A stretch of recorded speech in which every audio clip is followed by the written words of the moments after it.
Olá, eu me chamo Silvia, eu tenho mais de 16 anos de experiência em RH e sou da Dicas de Recrutadora, uma consultoria especializada em empregabilidade, e a ideia desse canal é ajudar você no processo de busca de emprego. Esse conteúdo é interessante para você? Conhece alguém que tem interesse em saber mais sobre o mundo de recrutamento e seleção, de como conseguir emprego? Então se inscreva no canal, ativa o sininho, faz o compartilhamento com os seus amigos, curta esse vídeo, isso ajuda muito no impulsionamento desse canal. Você não tem ideia de como isso me ajuda. Esse vídeo eu tenho certeza que eu vou conquistar alguns haters. Por quê? Porque eu vou contar a verdade para vocês. Tudo que os recrutadores gostariam de te contar sobre um processo de seleção, mas eles não podem. Então eu vou ter algumas pessoas que vão ficar desconfortáveis com o meu conteúdo, mas o que eu tô falando é a verdade, é o que eu presenciei e vivenciei nesse tempo de experiência que eu tenho como recrutadora. Tá? Até o Vitor do canal Metaforando, sinta-se à vontade para me analisar. Aliás, Vitor, sou sua fã, também sou formada em psicologia, amei os mesmos materiais que te incentivaram a estudar mais sobre as microexpressões faciais e estou amando o seu conteúdo. Então vamos lá. O que eu quero falar para vocês são sobre as etapas dos processos seletivos, os tempos de cada uma das etapas e o que o recrutador não pode te falar entre as etapas, mas que você precisa saber para entender se você foi aprovado para a próxima etapa ou não, aonde que você gerencia a sua expectativa. Então, eu acho que o segredo desse vídeo, se a gente tiver que resumir, é como gerenciar a minha expectativa num processo de seleção.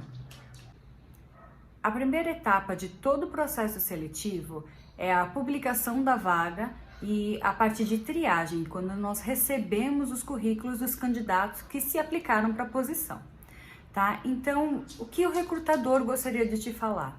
Por favor, só mande o currículo se você tiver os pré-requisitos básicos. Nós perdemos muito tempo nessa fase. Só para você ter uma ideia de estatística, mais de 91% dos candidatos que se aplicam para uma vaga não tem perfil. Então significa que 91% do tempo do recrutador nesse período, que é o de mais volume, é feito para pessoas que não têm o perfil. Tá? Isso também fez com que o processo muitas vezes não seja publicado. O recrutador faz a busca direta nas redes sociais, nos sites de emprego, LinkedIn e outros, ou ele pergunta para o network, para os outros recrutadores, para as pessoas que eles conhecem. Eu recebo muito pedido de vaga, de indicação de assessorado meu e até para publicação no blog de vagas que tem no site, que é gratuito, te sugiro entrar. Então, o que é importante você saber é, manda o perfil se fizer sentido. Aquela sensação de, eu tô mandando meu currículo para a empresa, tanto faz se faz para essa vaga ou não, o que eu quero é ser visto. Não funciona, o recrutador, normalmente ele pega o seu currículo e coloca na fila do não. Ele não te considera para outras posições, ele tá lá fazendo volume, tá? Então não se esqueça disso, essa primeira etapa é volume. Então é muito comum que você não seja chamado para esse processo. E se você não tem perfil, você está querendo ser chamado para o quê? Você não vai exercer nenhuma função, né? Então gerencie sua expectativa nesse sentido. A segunda parte de um processo seletivo é a parte em que nós fazemos o sourcing. O sourcing nada mais é do que entrar em contato com o candidato, fazendo aquelas perguntas básicas que são os pré-requisitos para a função, para entender se você tem o perfil ou não, para chamar para uma entrevista ou para a próxima etapa do processo. Então, o que o recrutador não pode te falar? Ele não pode te falar, por exemplo, que entendo que você está estudando o idioma ou que você está em fase de formação ou pode se qualificar de uma forma rápida. Eu, recrutador, não posso te chamar para uma próxima etapa porque o meu trabalho é fazer exatamente a separação de quem tem essa formação completa, esse comportamento, essa formação para a empresa. O trabalho do recrutador é ser uma ferramenta, um ponto entre a empresa e os candidatos. Então, legal que você está estudando, te incentivo a estudar, mas eu não posso te considerar mesmo assim. Se a vaga tiver uma flexibilidade, ótimo, você está mapeado para se a vaga tiver uma abertura de perfil, mas isso não vai te ajudar a qualificar para uma próxima etapa. O recrutador não pode te contar isso, mas eu tenho certeza que isso ajuda você a gerenciar aquela ansiedade no seu coraçãozinho, né? Então é isso. Se você não tiver os requisitos exatamente que são os obrigatórios, não os desejáveis, os obrigatórios para a posição, e isso ficar claro naquela ligação, não tem expectativa que o recrutador vai te chamar para uma próxima etapa. Aí chega a etapa da entrevista com a parte de RH, com o recrutador, tá? Essa é uma parte extremamente desconfortável. Os candidatos, eles estão ansiosos, estão nervosos, os recrutadores, eles estão preparados para te receber mesmo assim.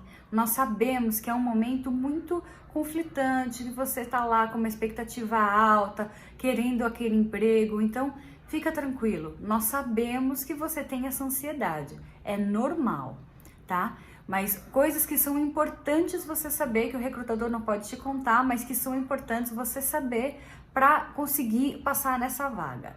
Primeiro, nós recrutadores não somos técnicos da área que estamos contratando.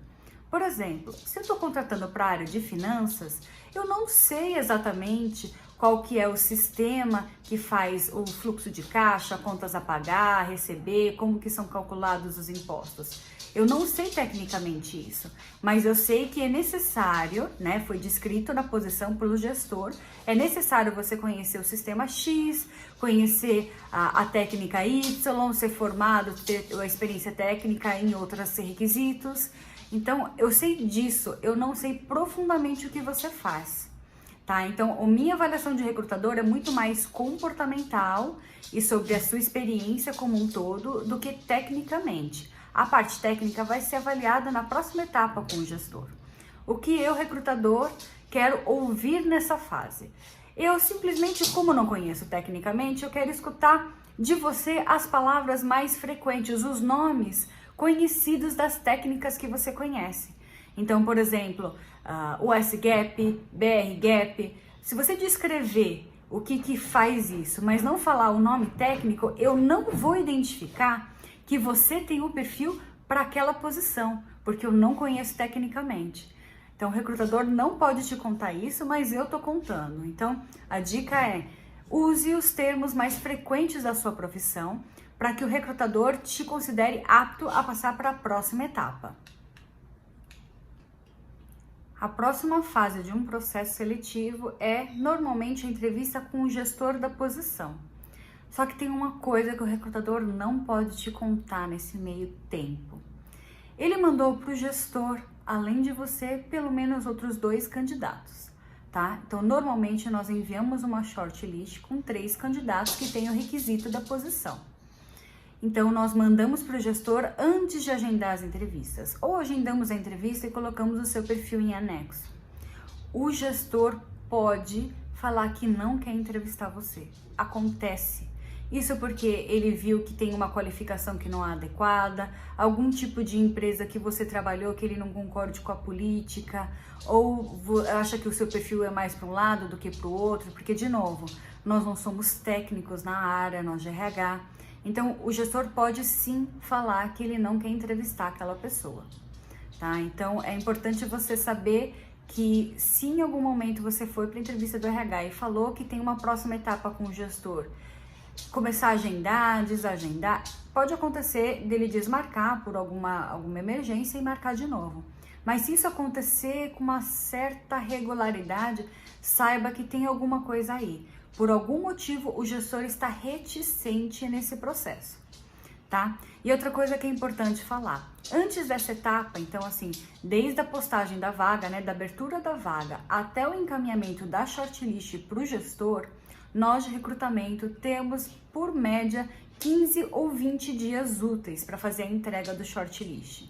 Então, se você tem uma expectativa de que postei a vaga e vou falar com você no dia seguinte, ou que tem uma semana e ninguém me ligou, eu não estou participando do processo, esquece.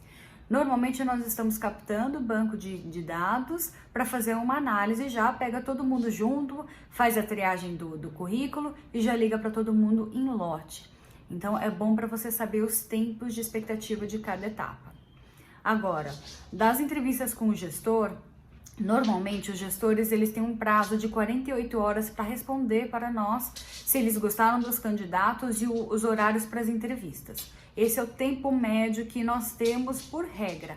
É claro que tem gestor que não segue isso, que está viajando, temos exceções, mas isso é uma média para você entender tempos, tá?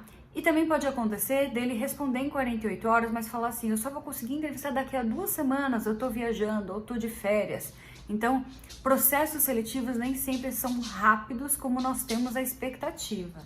A gente já está falando de 15, 20 dias da primeira etapa, até a parte de RH, e depois mais, eu diria, 2 semanas, no máximo 3 as etapas de entrevista com o gestor, às vezes gestor do gestor, até fechar a vaga. Tá? Então, leve em consideração isso, os tempos, para gerenciar a sua expectativa, para saber se você ainda está dentro do processo ou se você não está dentro do processo.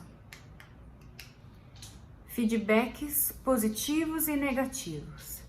Então, eu vejo muita reclamação e de verdade eu entendo, eu acho isso válido, é uma expectativa que a gente gera no candidato, é complicado isso, mas eu vou contar um segredo para vocês. Nós temos por regra, nós recrutadores, a gente só pode dar o feedback negativo para os candidatos depois que o processo seletivo se encerrar. Então, depois que nós tivermos o candidato, o aceite verbal do candidato escolhido. Isso é uma regra em quase todos os processos seletivos, tá? Isso é porque, de repente, o perfil muda ou o candidato recusa a oferta, nós temos que voltar para o processo de seleção e aí você não perde nenhuma parte do banco de dados e das entrevistas que você já realizou. Então, se você está no processo de seleção, o RH te ligou e demorou mais de 2 semanas para te dar um retorno, saiba que provavelmente você não foi aprovado para uma próxima etapa, mas que você ainda não recebeu feedback por esse motivo. É importante você saber disso. Carta oferta da aprovação.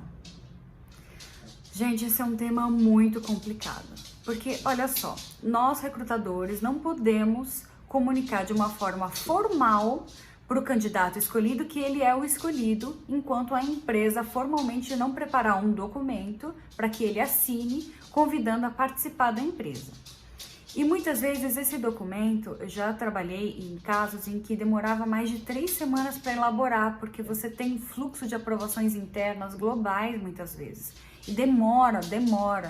Então, muitas vezes você está nessa fase e o recrutador fala que você tá indo muito bem no processo, você é um dos favoritos, saiba que você tá assim, na pontinha, na porta pro gol, mas ele não pode te falar isso, tá? Então, para você ter uma expectativa, gerenciar a expectativa, eu diria 2 semanas até a última etapa do processo para recebimento da oferta.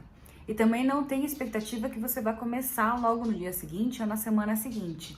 Você tem, por lei, todo um processo de admissão de pessoas. Você tem um e-social agora que pede pelo menos um intervalo de 1 semana.